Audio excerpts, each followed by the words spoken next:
Hello बच्चों, आज हम पढ़ेंगे फीमेल रिप्रोडक्टिव साइकिल। वीडियो के अंत में मेरे चैनल को लाइक और सब्सक्राइब करना न भूलें। Female reproductive cycle. Female reproductive cycle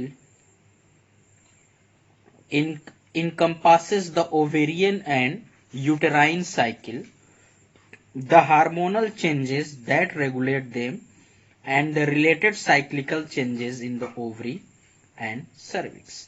Now here we have to see that the hypothalamus secrete GnRH. hypothalamus GnRH gonadotrophin releasing hormone को सिक्रीट करता है, जो कि एंटेरियर पिट्यूटरी के गोनेडोट्रोफिन सेल्स पे एक्ट करता है, और इसके रिफरेंस में gonadotrophin cells gonadotrope cells gonadotrophins hormone example FSH means follicle stimulating hormone and luteinising hormone की सिंथेसिस करते हैं।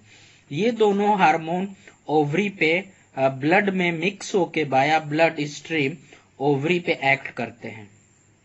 Follicle stimulating hormones follicles primary follicle से लेके secondary, tertiary, antral and dominant means the Graafian follicle के Graafian follicle का formation करती हैं, और LH means luteinising hormone ovulation और फॉलिकल का ल्यूटेनाइजेशन करने में हेल्प करती हैं।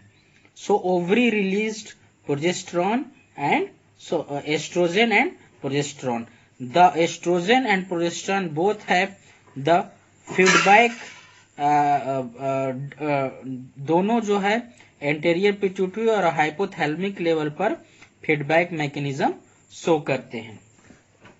So the female reproductive cycles have consist of many phases, basically three phase. One is the follicular phase, another is the ovulatory phase, and last is the post-ovulatory phase or luteal phase. So the follicular phase means the pre-ovulatory phase. An ovary is made up of an outer cortex and inner medulla. There are many follicles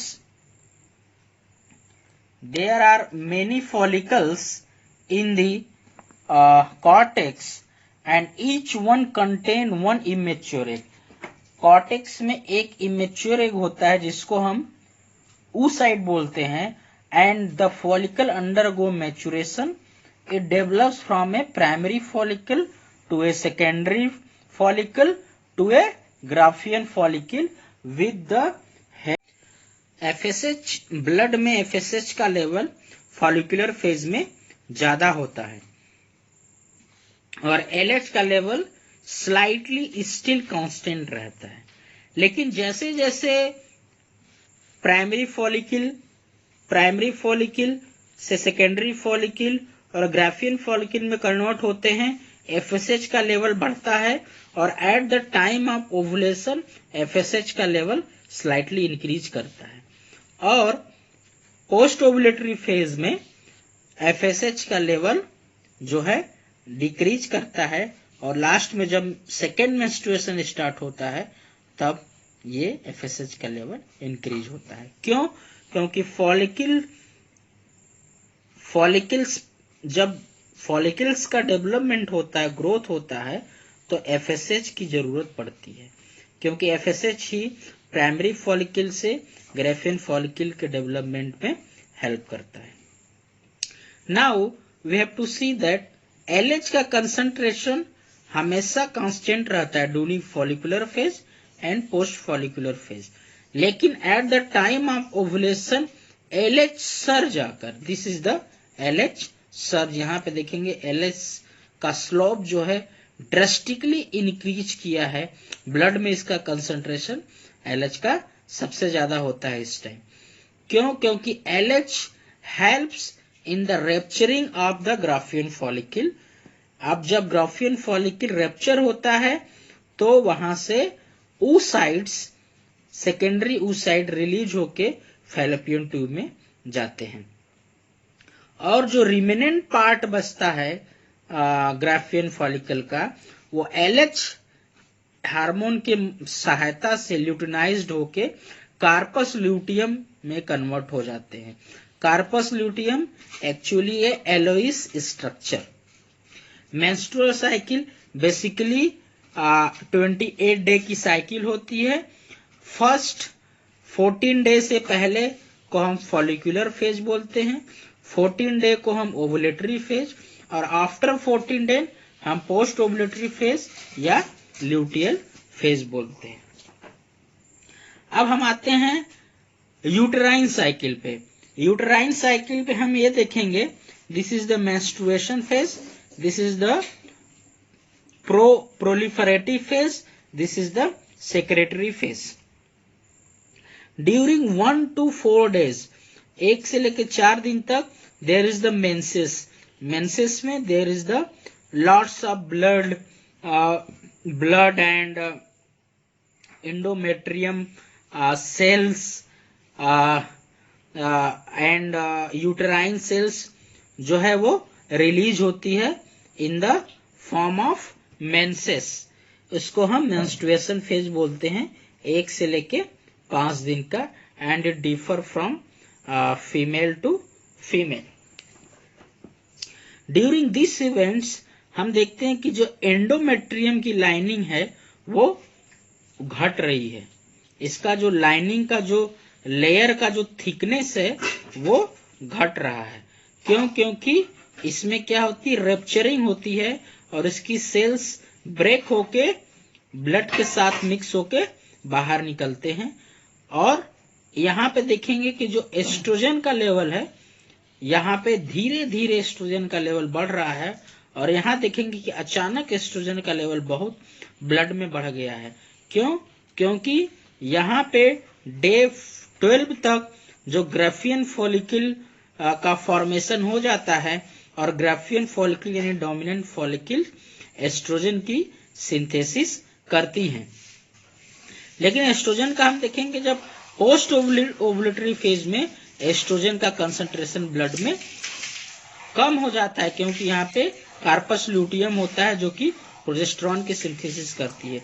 लेकिन यहाँ पे थोड़ा सा oestrogen बढ़ता है, उसके बाद slightly decrease हो जाता है, and the system is ready for second menses, second menstrual cycle.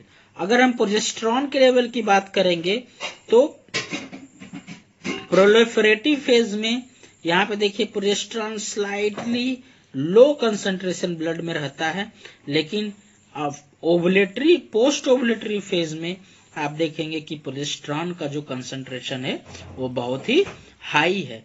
क्यों? क्योंकि प्रोजेस्टेरॉन की सिंथेसिस कार्पस ल्यूटियम करता है जो कि एलोइस इन कलर होता है, और प्रोजेस्टेरॉन क्या करता है कि एंडोमेट्रियम, यूटेरस की एंडोमेट्रियम लाइनिंग की थिकनिंग को भी इंक्रीज करता है, और ये जो है प्रेगनेंसी को मेंटेन करने में हेल्प करती है। So there are some event and ovarian cycle.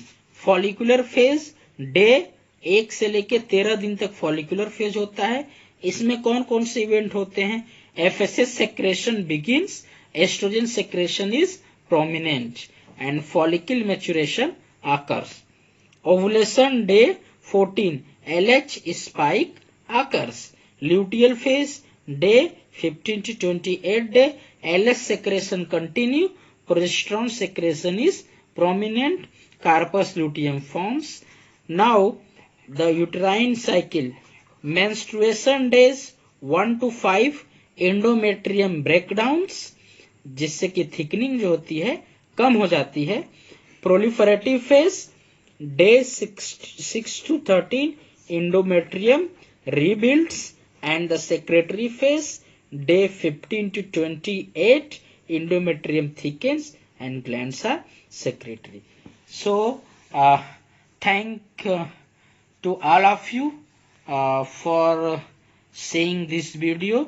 बच्चों यहाँ तक मैं समझता हूँ कि आपको यह समझ में आ गया होगा कि ओवेरियन साइकिल क्या होती है, और इससे आपको बहुत हेल्प मिलेगी। वीडियो के अंत में आप मेरे चैनल को जरूर सब्सक्राइब करिए। Thank you.